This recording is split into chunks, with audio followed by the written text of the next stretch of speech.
Kamlesh party के वरिष्ठ नेता गौड़ स्वामी जी के नेतृत्व में कंपू ईदगाह पर आंदोलन की शुरुआत की गई और पूर्व पार्षद भगवान दास सैनी के द्वारा बताया गया कि 14 फरवरी से 25 फरवरी तक आंदोलन किया जाएगा बिजली विभाग के विरुद्ध।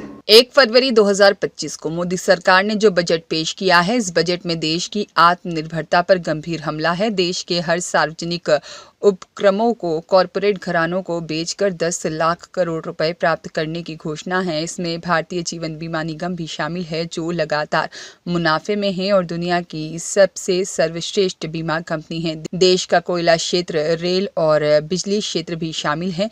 जाहिर है, जैसे कि फूड मैप देखा गया है, बहुत कम कीमत पर इन्हें पूंजीपतियों को सौंप कर और इन पूंजीपतियों से लाखों रुपए कमीशन लिया जाएगा। इस बजट में बेरोजगारी दूर करने, बेहतर शिक्षा देने की कोई बात नहीं है। वहीं अन्नदाता किसानों को समृद्ध करने के बजाय उनके लिए बजट में भी कटौती करते हुए कृषि में अदानी और अंबानी की घुसपैठ करने की योजना है। सरकारी नौकरियों में आउटसोर्सिंग खत्म करने, सरकारी कर्मचारी का दर्ज देने वाले रिक्त पदों पर सरकारी पदों पर भर्ती और पुरानी पेंशन बहाल करने जैसे गंभीर सवालों पर चुप्पी स्पष्ट करती है कि किसानों को, न मजदूरों को, न ही छात्रों और नौजवानों के लिए इस बजट में कुछ है। यहाँ तक छोटे मध्यम वर्गीय परिवारों पर भी और व्यापारियों पर भी इस नीति का बुरा असर पड़ रहा है। बिजली आज हमारे लिए एक गंभीर मसला बनी हुई है। मध्य प्रदेश में अदानी को दिया जा रहा है। जाहिर है, यह लोग जनहित के लिए नहीं, व्यापार कर अपना मुनाफा कमाने आएंगे। स्मार्ट मीटर लगाकर जनता की लूट का रास्ता आसान किया जा रहा है। पहले इन स्मार्ट मीटर की कीमत शुरू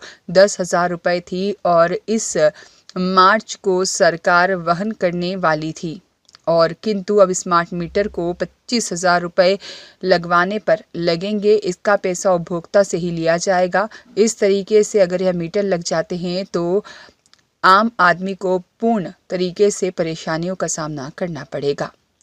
हाँ बताइए। केंद्र सरकार द्वारा साथियों, जारी किया गया है। अभी हमारे बीच में वामपंथी पार्टियां, मार्क्सवादी कम्युनिस्ट पार्टी के मार्क्सवादी कम्युनिस्ट पार्टी, भारतीय कम्युनिस्ट पार्टी माले देश के भगवान दास सैनी जी ने एक साथ मैं सभा के क्रम को आगे बढ़ाते हुए जन जागरण बना रही है। वास्तव में ये कि वास्तव में ये जनता का जो बजट है कि नहीं है, महिलाओं का बजट है कि नहीं है, मजदूरों का बजट है कि नहीं है, किसानों का बजट है कि नहीं है। देखने में यह है कि वामपंथियों का मानना ये है कि जो बजट प्रस्तुत किया गया है वो जनता के हित में नहीं है, मेहनत आवाम के हित में नहीं है, महिलाओं के हित में नहीं है, बड़े बड़े पूंजीपतियों के हित में ये बजट लागू किया गया है। कुछ लुभावने नारे के 12 लाख का टैक्स माफ किया गया है। हमें कहना चाहते हैं कि 12 लाख में कितनी संख्या के ऐसे लोग हैं जिनकी लिस्ट हो जाती गई है, लेकिन वो चुनावी तौर पर दिया गया था दिल्ली के आधार पर। आज हिंदुस्तान की 80 करोड़ जनता 5 किलो अनाज पर निर्भर है।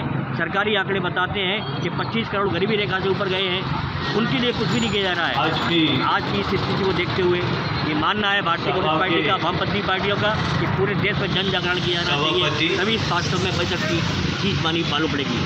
आज हो गई है केंद्र सरकार द्वारा हर चीज पर कब्जा किया गया है, प्रचार तंत्र पर कब्जा किया गया है, पत्रकारिता पर कब्जा किया गया है। जनता के बीच में वो जाती है, जो कहते हैं वो बातती है। जनता का बजट हम लोगों ने जनता के बीच जाके जन अभियान चलाकर इन बजट की जो कमियाँ हैं उनको के बारे में बताया जा रहा है। जैसा कि आपने देखा कि हम ये चाहते हैं कि हर आदमी पे GST लगा हुआ है, रोटी पे लगा हुआ है, डबल रोटी पे लगा हुआ है, आम जनता टैक्स पे कर रही है।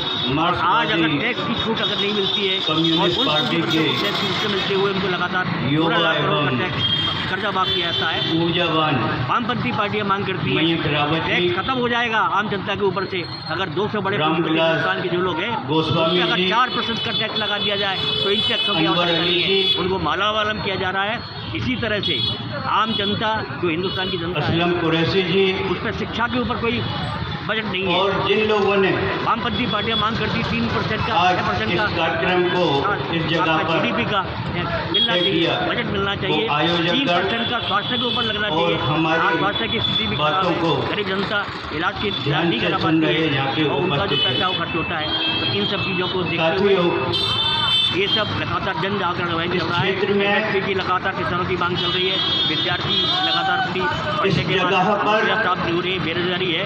इन सब समस्याओं को समाधान के लिए जानकारी के लिए जन जागरण अभियान है, क्योंकि प्रजातंत्र के पत्रकारिता, न्यायपालिका और इन सब नेताओं चीज़ों को पे कंट्रोल कर रखा है, चुनाव आयोग का देखा आपने, और तो इसीलिए जरूरत है इस बात इस की क्षेत्र के जनता की लोगों आवाज़ को पहुंचाने के लिए, जनता को जन जागरण करने के लिए, इन सब चीज़ों के लिए हम इस कार्यवाही चला रहे बैठक हैं। की ये जन अभियान 7 दिन का लगातार चलेगा इस और आने कार्यक्रम वाले की वक्त में पूरी वामपंथी पार्टियां पूरी आवश्यकता आगे इस आंदोलन बढ़ाएंगी। क्यों हुई? सलमान खान की रिपोर्ट।